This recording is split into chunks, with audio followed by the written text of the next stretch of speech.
청취자 여러분, 안녕하세요. 날마다 수많은 뉴스들이 정신없이 쏟아지는 요즘입니다. 오래전 종이신문으로 매일매일 새로운 소식을 접하던 때를 기억하시죠? 이제는 기억이 가물가물한 그 시절 옛날 신문에 실린 뉴스를 다시 만나보는 놀라운 옛날 신문 시간입니다.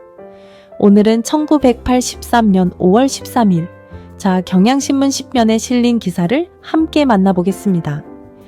오늘 우리가 펼쳐볼 신문에는 아주 흥미로운 소식이 담겨 있습니다. 바로 우리 민족의 오랜 놀이이자 운동인 씨름이 큰 변화를 앞두고 있다는 이야기입니다. 동네 어귀 모래밭에서 또래들과 삿발을 잡던 그 씨름이 이제 큰 무대로 나아가려 하던 바로 그 순간의 기록입니다. 여러분도 아마 그 시절 텔레비전 앞에 온 가족이 둘러앉아 씨름 중계를 보던 기억이 어렴풋이 떠오르실 겁니다. 자, 그럼 지금부터 그 설레는 이야기 속으로 함께 들어가 보겠습니다. 자, 본격적인 이야기를 시작하기 전에 한 가지 작은 부탁을 드리고 싶습니다. 우리 기억 속에 고이 남아있는 이 소중한 이야기들이 더 많은 어르신들께 가닿을 수 있도록 좋아요 한번, 그리고 구독 한번 꼭 눌러주시면 참 좋겠습니다. 여러분의 작은 손길 하나가 잊혀가던 옛 추억을 다시 살려내는 큰 힘이 됩니다. 그럼 이제 그 시절 모래판의 이야기 속으로 깊이 들어가 보겠습니다. 먼저 이날 신문에 실린 기사의 내용을 차근차근 살펴보겠습니다. 1983년 5월 13일 경향신문 10면에는 이런 제목의 기사가 큼지막하게 실렸습니다. 프로씨름단 창단 러시, 그리고 그 아래에는 오비, 혜태, 럭키, 대우 등 7개 기업이 프로씨름단 창단을 추진하고 있다는 소식이 담겨 있었습니다. 여기서 잠깐 어려운 말 한 가지를 짚고 넘어가겠습니다. 창단 러시라는 표현이 나오는데요. 창단이라는 말은 어떤 단체나 팀을 새로 만든다는 뜻입니다. 그리고 러시라는 말은 영어에서 온 말로 무언가가 한꺼번에 우르르 몰려드는 모습을 가리킵니다. 그러니까 창단 러시라는 말은 여러 기업들이 앞다투어 씨름단을 새로 만들겠다고 한꺼번에 나섰다는 뜻이 되는 것입니다. 기사에 따르면 이름만 들어도 알만한 큰 기업들이 프로 씨름단을 만들겠다고 서두르고 있다고 합니다. 오비, 혜태, 럭키, 대우 이런 이름들이 등장합니다. 그 시절 우리 어머니, 아버지들이 자주 사 드시던 과자도 만들고 음료수도 만들고 살림살이도 만들던 바로 그 회사들입니다. 이런 큰 회사들이 왜 갑자기 씨름에 관심을 가졌을까요? 그 이야기를 지금부터 하나씩 풀어드리겠습니다. 기사를 조금 더 자세히 들여다보겠습니다. 그해 4월 한국씨름협회가 주최한 천하장사 씨름대회가 열렸습니다. 이 대회가 그야말로 엄청난 인기를 끌었다고 합니다. 그러자 그 인기를 눈여겨본 기업들이 너도 나도 씨름단을 만들겠다고 나선 것입니다. 기사에는 일부 기업들이 이미 선수 확보에 나섰다는 이야기까지 실려 있었습니다. 좋은 선수를 먼저 데려가려고 회사들끼리 경쟁을 벌이기 시작한 것입니다. 그해 5월 13일 기준으로 프로 씨름단을 만들려고 구상하고 있는 기업이 오비, 혜태, 럭키, 대우, 한국화약, 삼립, 일양약품 등 7개로 밝혀졌습니다. 그뿐만 아니라 4-5개의 기업이 더 씨름단 창단을 검토하고 있다는 소식도 함께 전해졌습니다. 그러니까 거의 10개 가까운 큰 회사들이 씨름이라는 우리 전통운동에 큰 돈을 쏟아부을 준비를 하고 있었던 것입니다. 지금 생각해도 참으로 놀라운 일이 아닐 수 없습니다. 기사는 이렇게 대기업들이 씨름단을 만들면 우리 씨름이 마치 프로야구처럼 지역을 대표하는 팀으로 운영될 수 있다고 내다봤습니다. 협회 측은 1년에 2번 열리는 천하장사 대회와 9차례 열리는 체급별 장사 대회를 갖추기로 했습니다. 이 말은 곧 씨름 경기가 1년 내내 끊이지 않고 열리는 아주 화려한 운동으로 거듭난다는 뜻이었습니다. 여기서 또 한 가지 체급이라는 말을 설명해 드리겠습니다. 체급이라는 말은 선수들의 몸무게에 따라 등급을 나누는 것을 말합니다. 권투나 레슬링을 떠올리시면 쉽습니다. 몸집이 비슷한 선수들끼리 겨뤄야 공평하기 때문입니다. 그래서 씨름에서도 몸무게에 따라 여러 등급으로 나누게 된 것입니다. 그 등급에 붙은 이름이 아주 멋졌습니다. 백두, 한라, 금강, 태백. 우리 강산에 이름난 산들의 이름을 따온 것입니다. 이 산 이름들에는 사실 재미있는 사연이 숨어 있습니다. 이 백두, 한라, 금강, 태백이라는 체급 이름은 협회가 그냥 정한 것이 아닙니다. 프로씨름 출범을 앞두고 신문과 방송에 광고를 내서 온 국민을 대상으로 이름을 공모했다고 합니다. 공모라는 말은 여러 사람에게서 널리 아이디어를 모은다는 뜻입니다. 그렇게 전 국민이 머리를 맞대고 지어낸 이름이 바로 우리 산하의 큰 산들이었던 것입니다. 이 멋진 이름을 응모해 당선된 분에게는 그 시절 큰돈이었던 상금 100만 원이 주어졌다고 전해집니다. 참으로 정겨운 사연이 아닐 수 없습니다. 기사는 또 이렇게 큰 기업들이 씨름단을 만들면 선수들의 처우도 크게 좋아질 것이라고 전했습니다. 그동안 형편이 넉넉지 않았던 씨름 선수들이 어엿한 회사 소속으로 안정된 생활을 할 수 있게 된다는 것입니다. 어려운 살림 속에서도 묵묵히 모래판을 지켜온 선수들에게는 정말 반갑고 고마운 소식이었을 것입니다. 이쯤에서 잠시 숨을 고르고 한 말씀 더 드리겠습니다.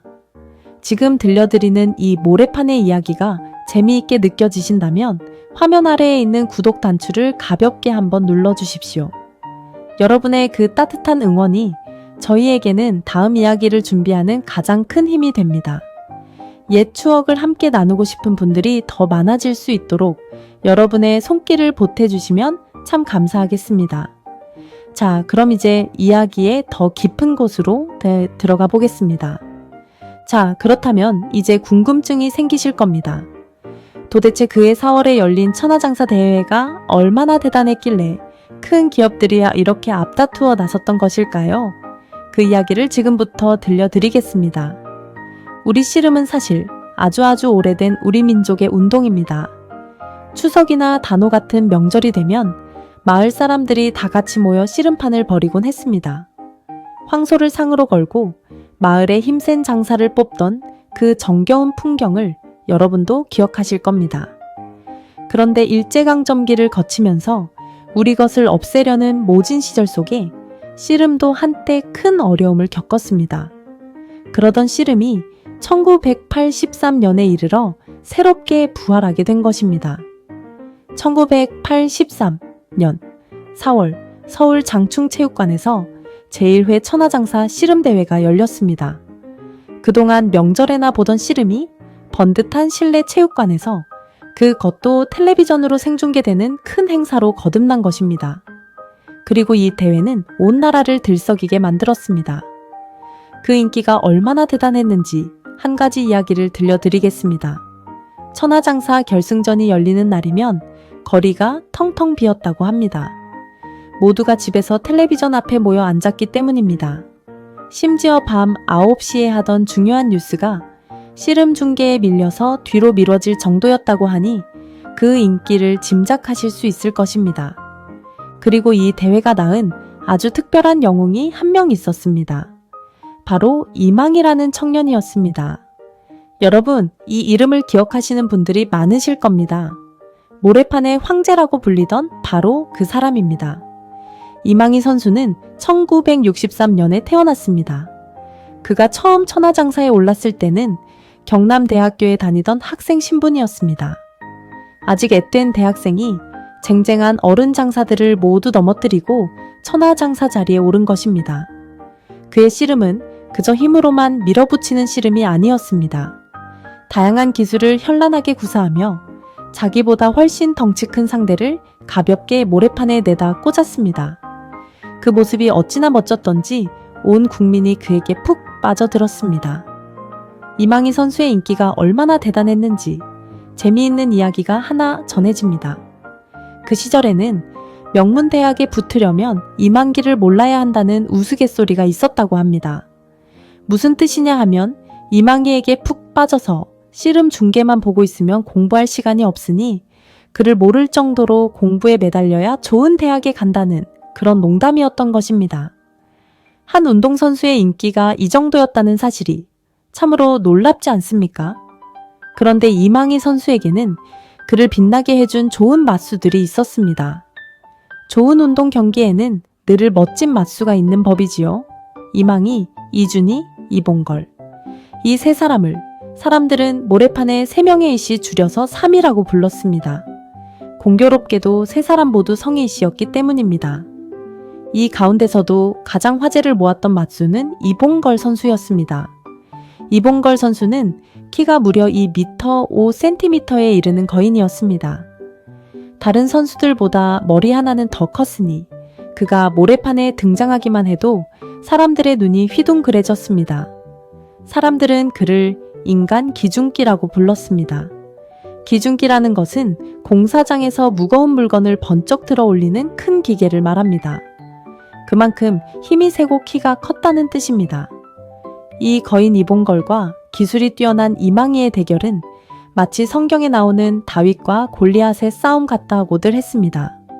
작은 다윗이 거인 골리앗을 쓰러뜨린 그 이야기처럼 상대적으로 몸집이 작은 이망희가 거인 이봉걸을 어떻게 넘어뜨릴지가 온 국민의 관심사였습니다. 실제로 이 두 사람의 천하장사 결승전은 텔레비전 시청률이 무려 68%에 이르렀다는 기록도 전해집니다. 시청률 68%라는 것은 텔레비전을 켜고 있던 사람 10명 가운데 거의 7명이 바로 이 씨름 경기를 보고 있었다는 뜻입니다. 요즘에는 상상하기조차 어려운 엄청난 숫자입니다. 또 한 사람의 맞수, 이준혜 선수도 빼놓을 수 없습니다. 사람들은 그를 모래판의 신사라고 불렀습니다. 깔끔하고 점잖은 그의 씨름 솜씨가 많은 사람들의 사랑을 받았기 때문입니다. 이망기와 이준희 두 라이벌이 결승에서 맞붙는 날이면 지금의 야구나 축구 경기 못지않은 뜨거운 열기가 온 나라를 가득 채웠습니다. 자, 이렇게 천하장사 대회가 온 국민의 사랑을 받으며 폭발적인 인기를 끌자 바로 우리가 오늘 본 신문 기사처럼 큰 기업들이 앞다투어 씨름단을 만들겠다고 나선 것입니다. 이제 그 이야기의 앞뒤가 딱 맞아떨어지지 않습니까? 기업들은 이 인기 많은 씨름을 통해 회사 이름을 널리 알리고 싶었던 것입니다.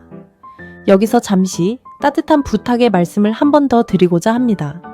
평생을 성실하게 살아오신 여러분의 그 자부심을 저희는 이 작은 이야기들을 통해 함께 나누고 싶습니다. 이 영상이 마음에 드셨다면 좋아요와 구독으로 응원해 주십시오. 여러분이 보내주시는 그 정성 어린 마음 하나하나가 잊혀가던 옛 이야기를 다시 세상 밖으로 불러내는 소중한 불씨가 됩니다. 자, 그럼 이야기의 마지막 대목으로 함께 가보겠습니다. 이제 이 신문 기사 이후에 펼쳐진 더욱 흥미진진한 뒷이야기를 들려드리겠습니다. 기업들이 씨름단을 만들기 시작하면서 그야말로 선수 영입을 둘러싼 치열한 경쟁이 벌어졌습니다. 그 가운데서도 가장 큰 화제가 된 것은 단연 이망희 선수를 누가 데려가느냐 하는 문제였습니다. 당시 럭키금성이라는 기업이 씨름단을 새로 만들면서 이망희 선수를 데려오려고 무척 공을 들였습니다. 럭키금성은 지금의 LG그룹의 옛 이름입니다. 럭키금성은 이망희 선수를 키워낸 스승인 황경수 감독까지 코치로 모셔왔습니다. 제자를 데려오기 위해 그 스승부터 먼저 모신 것입니다. 게다가 이망희 선수에게 광고 출연 계약으로 4천만 원이라는 거액을 안겨주기도 했습니다.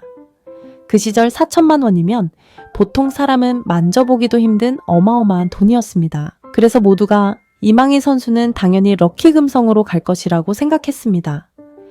그런데 여기서 깜짝 놀랄 만한 반전이 일어났습니다. 바로 현대라는 기업이 끼어든 것입니다. 현대그룹의 왕회장이라 불리던 정주영 회장이 이망희 선수를 꼭 데려오고 싶어 했다고 합니다. 그래서 현대는 이망희 선수에게 무려 2억 원이라는 계약금을 안겨주었습니다. 이 금액은 그 당시 우리나라 운동선수가 받은 계약금 가운데 가장 큰 액수였다고 합니다. 결국 이망희 선수는 모두의 예상을 뒤엎고 현대 씨름단으로 가게 되었습니다. 공들여 준비했던 럭키금성은 닭 쫓던 개 지붕 쳐다보는 격이 되고 말았습니다. 이망희 선수도 놓치고 그를 위해 모셔왔던 황경수 감독까지 함께 현대로 옮겨가 버렸으니 그 허탈함이 얼마나 컸겠습니까? 이 일은 당시 큰 파장을 낳았고 사람들 사이에서 두고두고 이야깃거리가 되었습니다. 이렇게 기업들이 큰 돈을 쏟아부으며 경쟁한 덕분에 1980년대 우리 씨름은 그야말로 황금기를 누리게 됩니다. 이망희, 이준희, 이봉걸의 시대에 이어 백승일, 강호동, 황대훈 같은 새로운 장사들이 줄줄이 등장하며 모래판을 뜨겁게 달구었습니다. 여기서 강호동이라는 이름을 들으시면 아하 하고 무릎을 치실 분들이 많으실 겁니다. 그렇습니다. 지금 텔레비전에서 활약하는 그 유명한 방송인 강호동이 바로 그 시절 천하장사를 지냈던 씨름 장사였습니다. 이렇게 온 국민의 사랑을 받던 우리 씨름은 1990년대까지 그 인기를 이어갔습니다. 하지만 세월이 흐르면서 안타깝게도 씨름의 인기는 조금씩 시들해졌습니다. 1997년 우리나라가 외환위기라는 큰 경제적 어려움을 겪으면서 한때 10개가 넘던 프로씨름단들이 하나둘 문을 닫게 되었습니다. 그렇게 우리 곁에서 잠시 멀어지는 듯 했습니다. 그러나 우리 씨름은 결코 사라지지 않았습니다. 2018년에는 우리 씨름이 유네스코 인류무형문화유산으로 등재되는 경사가 있었습니다. 유네스코라는 것은 전 세계의 소중한 문화를 지키고 보호하는 국제기구입니다. 그곳에서 우리 씨름의 가치를 인정해 온 인류가 함께 지켜야 할 보물로 등록한 것입니다.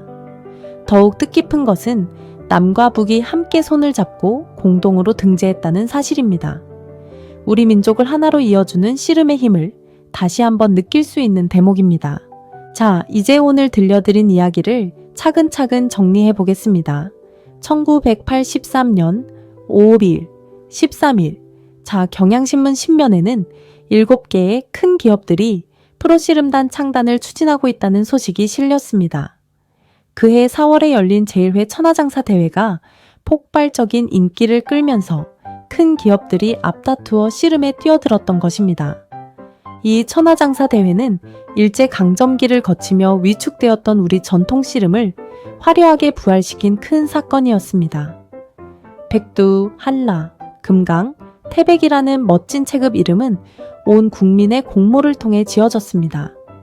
그리고 이 대회는 이망이라는 모래판의 황제를 비롯해 인간 기중기 이봉걸, 모래판의 신사 이준이라는 멋진 영웅들을 낳았습니다. 신문 기사 이후에는 이망희 선수를 데려오기 위한 기업들의 치열한 경쟁이 벌어졌습니다. 모두의 예상을 뒤엎고 이망희 선수는 현대 씨름단으로 가게 되었고 이 일은 큰 화제가 되었습니다. 이렇게 기업들의 뜨거운 관심 속에 1980년대 우리 씨름은 황금기를 누렸습니다. 비록 한때 어려움을 겪기도 했지만 2018년에는 유네스코 인류무형문화유산으로 등재되며 그 가치를 온 세계에서 인정받게 되었습니다. 오늘의 추억여행 어떠셨어요? 그 시절 기억을 잠시 떠올려 보셨나요? 놀라운 옛날 신문 이야기는 오늘도 계속됩니다. 청취자 여러분, 그럼 다음 시간에 또 뵙겠습니다.